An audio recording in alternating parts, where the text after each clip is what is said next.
and providing the resource of workforce to deliver the services, and on the other end, the customer awaiting and receiving the promised service with the new and innovative concepts introduced by organizations to remain relevant.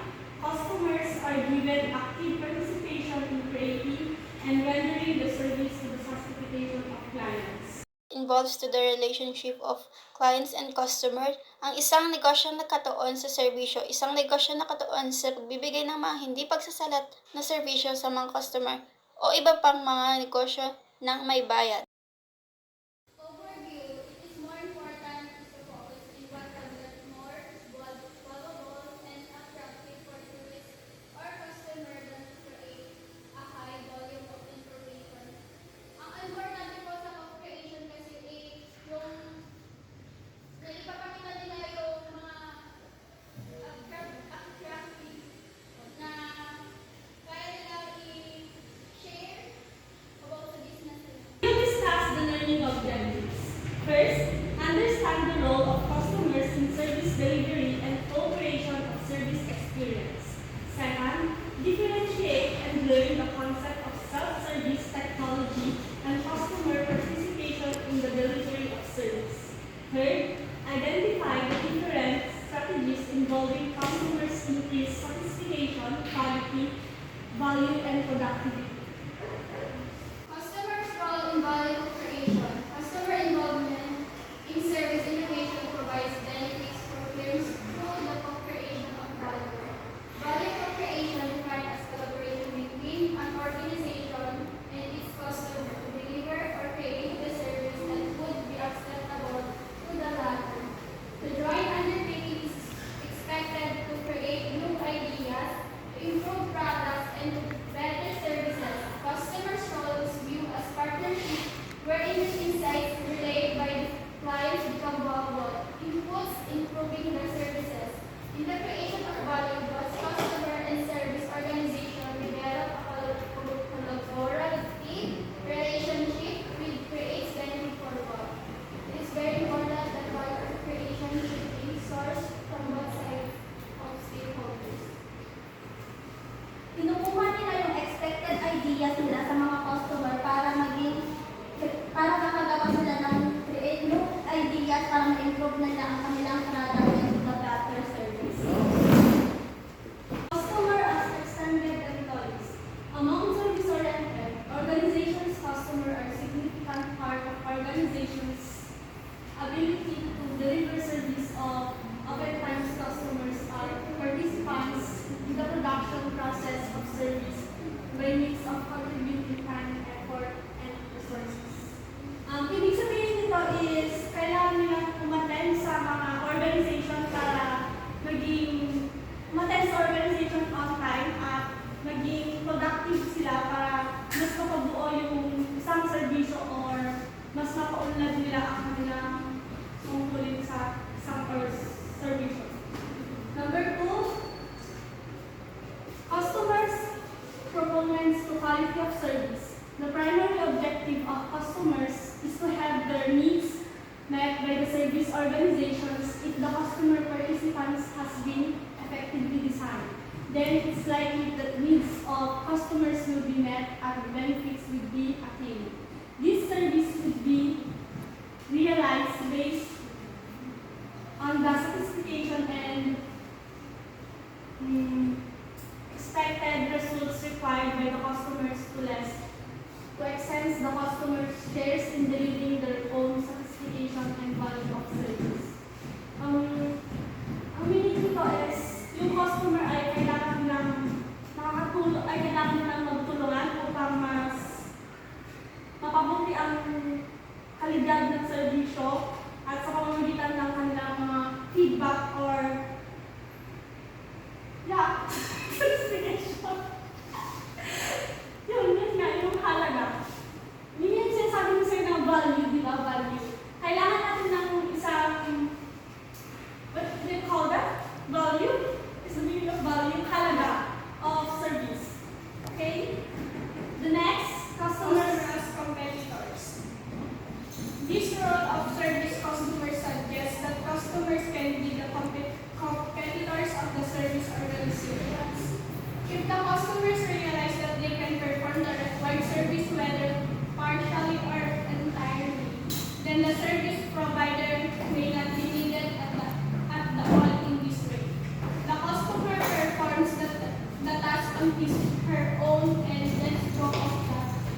the employees of service organization.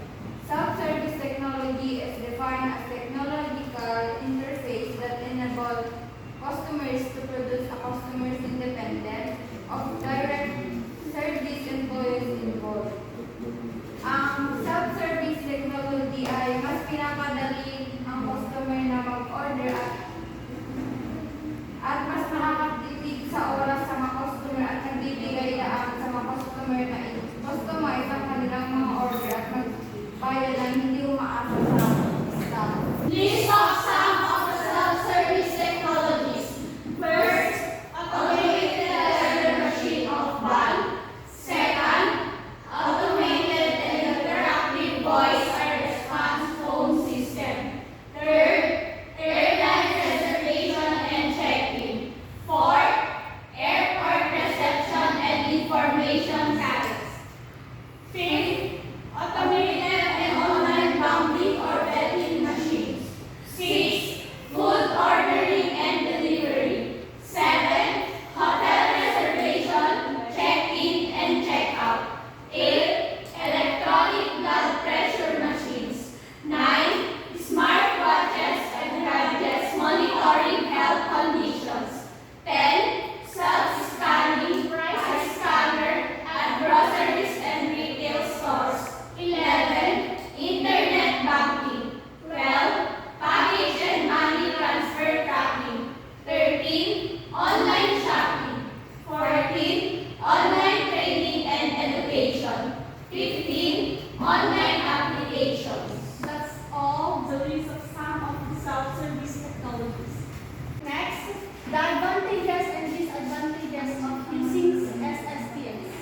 Advantages, first, the convenience. Convenience may include ease of use, faster transaction, 24-hour service, and presence in strategic areas customers will enjoy access to SSPS where they have the ability to pay bills any time of the day and through simple use of cell phones from anywhere in their country.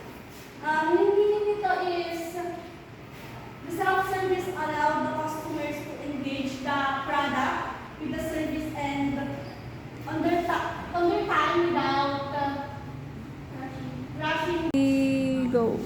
Second, consumer customers prefer organizations that could provide them options where they can easily make decisions, monitor the progress of their transaction, forwarding organization, provide the positioning system or GPS tracking, or personal service offered banks, hotels, and restaurants, readily provide the usual preference of their regular customer. Explanation po about this. In self-service options can help customers feel control by allowing them to quickly find answers or to resolve issues. Number 3, less cost. Customers are not just looking for cheaper prices, but also value for money. If an organization can provide customers with the same quality of service at a lower cost, the organization would most likely be the choice. At present conditions, most customers are looking for possible transactions that can provide them with alternatives that could minimize cost and yield better returns. Ibig sabihin nito, sir, is ang mga customer ay hindi lamang naghanap ng mga mas murang presyo, kundi pati na rin ng mga sulit na halaga. Ang isang organization ay napagbibigay ng isang customer na parehong kalidad ng serbisyo sa mas mababang halaga. Ang organization ay malamang karamihan sa mga customer ay naghahanap ng posibleng transaction or maaaring magbigay ng kanilang mga alternative na maaaring magbawas ng gastos sa kanila at magbunga ng mahusay na resulta or kahalaga ng kanilang trabaho. Fourth, efficiency. Many customers who have availed of SSPA-aided transaction will agree that it is faster to transact business because of the accuracy of data and uniform process undertaken. Do not vary from time to time. Also, users get detailed information and complete transaction faster than they could through face-to-face encounters. counters or telephone contact. Naman sa efficiency, sir, is karamihan ng mga customer ay gumagamit sila ng transaction na may tulong ng SST at sang-ayon sila upang mas mapabilis ang proseso ng kanilang transaction dahil sa tamang paggawa at hindi sila nagbabago sa bawat pagkakataon. Nakukuha rin ng mga customer ang mga user na detalye, informasyon at nakakatapos din sila ng mga transaksyon mas mapabilis kaysa sa dati nilang gawa. The three advantages of co-creation. First, machine failure or breakdown. Since surveys are mostly assisted by machines, it is not remote that something might happen along the way. It may be frustrating for customers when, as this expected, the machine breakdowns resulting in becoming offline, not properly dispensing goods, access is rejected, or simply is not issuing receipts. Since expectation of convenience is high among these SSPS, failures to deliver may often result in frustration more than those in normal process. Dahil sa mataas na inaasahan ng mga customer sa SST, ang mga pagpabigong ito ay maaaring magdulot ng mas malaking frustration kaysa sa mga tradisyonal na proseso dito sa machine failure breakdowns. Next, the poor design not user-friendly. Machines are sometimes difficult to use. Sometimes the process is complicated, elaborate, and fixed. Not flexible under review, and it takes several tries to get the transaction or registration process completed. In these scenarios, customers will prefer personal transaction with company representatives. Dito naman is, minsan, mahirap gumamit ng makina. Ang mga proseso ay maaaring naging komplikado sa paggamit at mas mahaba, parang hindi sila flexible, gano'n. At maaaring, ang mga customer ay maaaring nangailangan ng ilang pagsubok kung mahirapan pa sila bago mas mabuo yung isang transaction or pagrehistro. Sa mga sitwasyon nito is, mas gusto ng mga customer ang personal na transaction kaysa sa mga kinakawan ng kumpiyansa. And the third, limited options. Most of the time, only the options that are included in the menu page can be transacted successfully. Personal needs or customized requirements cannot be accommodated and processed. Questions beyond the usual procedures cannot be processed rather outright. Personal touch of service is elevated. Dito naman is mas customized yung kahilingan ng mga customer, hindi lamang sa natagpuan nila, kundi sa mga kanilang pamamaraan at hindi maaaring direktang sagutin. Guest involvement and customer participation. The design and scope of customer participation delivering the service affect the organization's productivity. The quality of service it renders, level of customer satisfaction, and competitiveness against its rivals. Hence, the objective of customer participation is to enhance the organization's productivity and increase the level of customer satisfaction and encourage efficient use of the system by customers. Ang guest involvement at customer participation ay dalawang konsepto na may kinalaman sa aktibong partisipasyon ng mga tao sa kanilang karanasan bilang mga customer. Ang guest involvement ay tumutukoy sa antas ng paglahok o pagkakasangkot ng mga bisita o customer site, buong proseso ng serbisyo o karanasan. Ang customer participation naman ay tumutukoy sa aktibong pagsali ng customer sa paglikha o paghatid ng serbisyo. Determine the role of customer. Service-oriented organizations should identify the level of participation of customer during the formulation strategies. Different types of service may require different level of customer.